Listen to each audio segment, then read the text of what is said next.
अस्सलाम वालेकुम जी। आज हम next topic combination of capacitor पढ़ेंगे। उसमें आज हम डिस्कस करेंगे कैपेसिटर्स इन पैरेलल, यानी कैपेसिटर्स को पैरेलल जोड़ने से कैपेसिटेंस पे क्या इफेक्ट पड़ता है। देखिए हम देखेंगे तीन कैपेसिटर हमने लिए, capacitance C1, C2 and C3। उनको आपने इस तरह से कनेक्ट करना है कि उनकी एक प्लेट बैटरी के पॉजिटिव टर्मिनल से, दूसरी प्लेट बैटरी के नेगेटिव टर्मिनल से कनेक्ट हो। तो ये वाला फिर जो कम्बिनेशन होगा उसे पैरेलल कहते हैं। ठीक है जी। तो पैरेलल कम्बिनेशन में क्या खास बात है कि आप जैसे ही स्विच क्लोज करेंगे यहाँ से करंट फ्लो करना शुरू करेगा, यहाँ के करंट तीन हिस्सों में डिवाइड होगा, यानी जो चार्जेस हैं वो तीन हिस्सों में डिवाइड हो जाएंगे। चार्जेस जो टोटल बैटरी प्रोवाइड करेगी Q, वो तीन हिस्सों में डिवाइड होंगे। तो Q1, Q2 और Q3 वो डिपेंड करेगा कि उनकी कैपेसिटेंस कितनी है जो कैपेसिटर लगाए गए हैं। ये जो चार्ज डिस्ट्रीब्यूट हो रहा है ये इक्वल भी हो सकता है अगर कैपेसिटेंस सब कैपेसिटर की इक्वल हो तो, लेकिन अगर ये डिफरेंट है C1, C2, C3 तो डेफिनेटली जो चार्ज डिवाइड होगा वो भी डिफरेंटली होगा।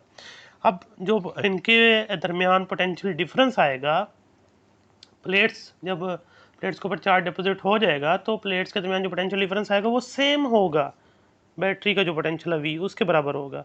उसकी रीज़न ये है कि हर कैपेसिटर डायरेक्टली जो है ना वो बैटरी के साथ अटैच है, तो हर चार्ज के पास एनर्जी भी सेम होती है। इस वजह से जो कैपेसिटर्स की प्लेट्स के दरमियान पोटेंशियल आएगा वो सबका सेम होगा। ये पैरेलल कम्बिनेशन है। अच्छा अब देखें, पहली बात हमने ये कर दी कि पोटेंशियल जो सबका है वो सेम होगा, जितना बैटरी का पोटेंशियल है उतना ही प्लेट्स के दरमियान जनरेट हो जाएगा जब वो चार्ज हो जाएंगे।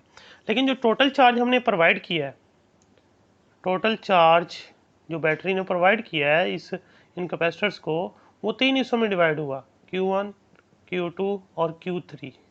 फिर आप जानते हैं कल वाले टॉपिक से Q is equal to CV होता है, तो इसी तरह हम Q1 को डिफाइन करें वो C1V होगा, Q2 को डिफाइन करें तो वो C2V होगा, Q3 को डिफाइन करें तो वो C3 और V होगा। अब ये सारी वैल्यूज Q में पुट कर दें तो जो Q है वो क्या बन जाएगा, देखें Q इज इक्वल टू, अब Q1 की वैल्यू लगानी है आपने C1V, इसकी वैल्यू लगानी है C2V, इसकी वैल्यू लगानी है C3V।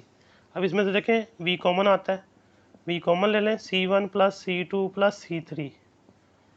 अब जो V कॉमन आया है उसको आप लेफ्ट साइड पे डिवाइड कर दें, Q by V, C1, C2, C3, Q by V। ये क्या चीज़ है, देखें आप अभी अभी पढ़ा Q is equal to CV।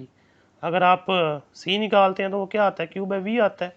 इसको आप C इक्वलेंट करें और C1 plus C2 plus C3, ये C इक्वलेंट आ गया। अब देखें C इक्वलेंट किसके बराबर आया, C1 plus C2 plus C3 तीनों की कैपेसिटेंस के सम के बराबर आया। इसका मतलब है कि जब आप कैपेसिटर्स को पैरेलल ऐड करेंगे उनकी कैपेसिटेंस ऐड हो जाएगी, तो टोटल जो C इक्वलेंट आएगा वो उन तीनों के सम के बराबर आएगा। अगर आप एक और ऐड कर दें C4 तो यहाँ C4 ऐड हो जाएगा। इट मीन्स पैरेलल कम्बिनेशन के अंदर अब अगर आप कैपेसिटर ऐड करते हैं तो उनकी कैपेसिटेंस बढ़ जाती है। और ये C इक्वलेंट जो आया है इस कैपेसिटेंस का कैपेसिटर लगा दें वो इन तीनों का रोल प्ले कर सकता है। तो ये एक टॉपिक है, बहुत इंपॉर्टेंट है, ये डायग्राम मस्ट है इसमें। तो ये करना है, अगर कोई प्रॉब्लम आए तो आप बता दीजिएगा। अब एंड पे एट द एंड मैं आपको बता रहा हूँ कि अगर n कैपेसिटर ऐड कर दें, अगर n कैपेसिटर ऐड करें, if n capacitors are added parallel, तो हम C इक्वलेंट फिर कैसे लिखेंगे, C1, C2 plus C3 and up to so on CN तक चला जाएगा वो। तो जितने आप ऐड करेंगे उतना जो कैपेसिटेंस है C इक्वलेंट वो बढ़ जाएगी और तमाम इंडिविजुअल कैपेसिटर से उसकी कैपेसिटेंस ज़्यादा होगी। अब एक एग्जांपल देखते हैं जी। अब 13.3 की स्टेटमेंट देखें, एग्जांपल है, three capacitors with capacitance of 3 microfarad, 4 microfarad, 5 microfarad are arrange in parallel combination with battery of 6 volt.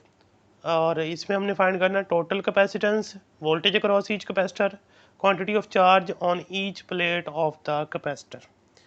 तो हमने हर किसी का चार्ज मालूम करना है, हर किसी का पोटेंशियल फाइंड करना है, और दूसरा हमने C इक्वलेंट भी फाइंड करनी है। तो C इक्वलेंट जो है, देखें अभी भी आपने फार्मूला पढ़ा उसका C इक्वलेंट का, वो C1 plus C2 plus C3।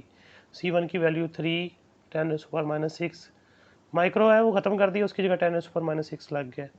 और उसकी जगह 4 इंटू 10⁻⁻6, फिर आगे 5 इंटू 10⁻⁻6। आप -6 कॉमन ले लें, बाकी 3 + 4 + 5 और साथ आ जाएगा 10⁻⁻6। तो ये अंदर जो आंसर आएगा इसको ऐड करें 12, इसको आप इंटू 10⁻⁻6 फैरड या फिर 12 माइक्रो फैरड कह दें। अब देखें 12 माइक्रो फैरड इन तीनों से बड़ा है, तो पैरेलल कम्बिनेशन में कैपेसिटेंस बढ़ जाती है। फिर दूसरी बात ये कि पोटेंशियल जो है वो पैरेलल कम्बिनेशन में एज इन पैरेलल कम्बिनेशन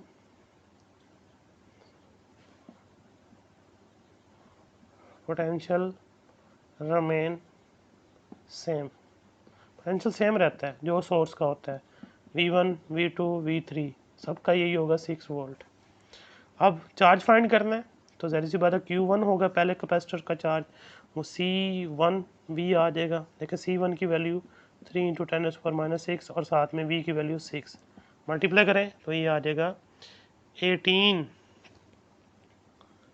और साथ में 10⁻⁻6 कूलम, तो 18 माइक्रो कूलम कह लें।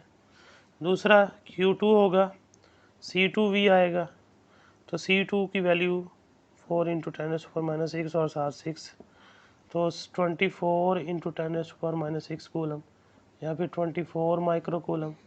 Q3 जो आएगा वो C3 इंटू V आएगा, C3 जो है वो 5 इंटू 10⁻⁻6 है और साथ 6 आ जाएगा, तो ये बन जाएगा 30 इंटू 10⁻⁻6 कूलम यानी 30 माइक्रो कूलम। ये तीनों का चार्ज आ गया। एग्जाम्पल इसलिए साथ साथ करवा रहा हूँ, ये पेपर में आई हुई है और ये 5 नंबर के लिए आती है एग्जाम्पल। लॉन्ग आपका 4 नंबर के लिए आता होता तो ये 5 नंबर के लिए होती है ये एग्जाम्पल या न्यूमेरिकल, तो ये एग्जाम्पल्स भी आई हुई हैं पेपर में, इसलिए ये करना लाजमी है। तो ईजी है वो टॉपिक, अगर समझ आया तो ये बहुत ईजी है। कल फिर इंशाल्लाह हम सीरीज़ कम्बिनेशन पढ़ेंगे और उसकी एग्जाम्पल भी सॉल्व करेंगे। अल्लाह हाफिज़।